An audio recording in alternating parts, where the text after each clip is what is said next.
tranche de vie. La tranche de vie de Philippe.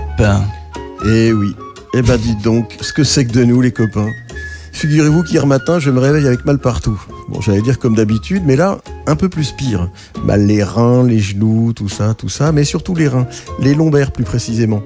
Du coup, je fais ni une ni deux, je m'en vais au docteur pour voir si des fois, ça serait pas ma literie qui est bonne à changer.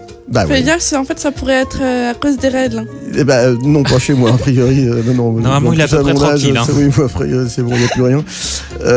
Bah ouais, il sait des tas de trucs, mon docteur, c'est pour ça que je vais chez lui.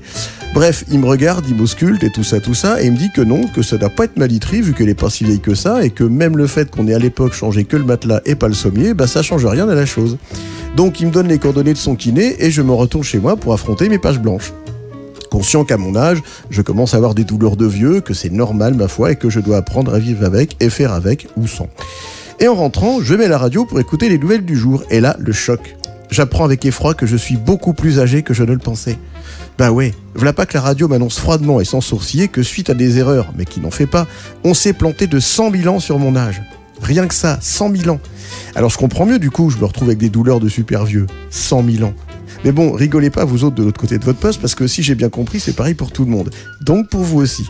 Bah ouais, je suis désolé les copains, mais on a le même aïeul pour la plupart d'entre nous, alors faites pas vos malins. Hein. Mais quand même, ce qui me chiffonne, c'est que je veux bien avoir 100 056 ans et mèche, mais pour ce qui est des douleurs qui m'habitent, c'est que quand même, en 100 000 ans, je pense que les fabricants de literie sont supposés avoir fait des progrès en matière de confort, non ? On n'en est plus à dormir à même la pierre polie, pour ne pas dire taillée, qui d'ailleurs, bien que polie, n'en est pas pour autant honnête, et drapée de peau de bête, sauf dans les films de fesses ou autres fantasmes qui, même répréhensibles par la bonne morale, doivent quand même moins puer que des peaux de mammouth ou de Tyrannosaurus bergeracum en particulier, espèce plus connue sous le nom de Tyranno de Bergerac en rapport à son long museau. Bref, oui, ça a été facile. Je suis allé chercher loin. Le tyranno de Bergerac. La maison de recul devant aucun sacrifice.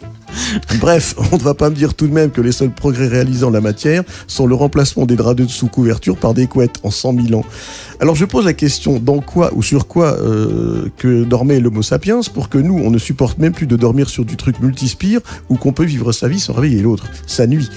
Cela dit, Monsieur Sapiens, qui dormait sur une pierre, pouvait bouger comme il voulait, je pense pas qu'il risquait de réveiller Madame Sapiens. Bref, tout ça pour dire qu'à part mes douleurs lombaires et génuflexives, j'ai pas conscience d'avoir pris 100 000 ans en 24 heures. En tout cas, il reste encore en moi des traces d'Homo erectus, comme dit ma voisine. Mais bon, on est quand même bien peu de choses, moi je vous le dis.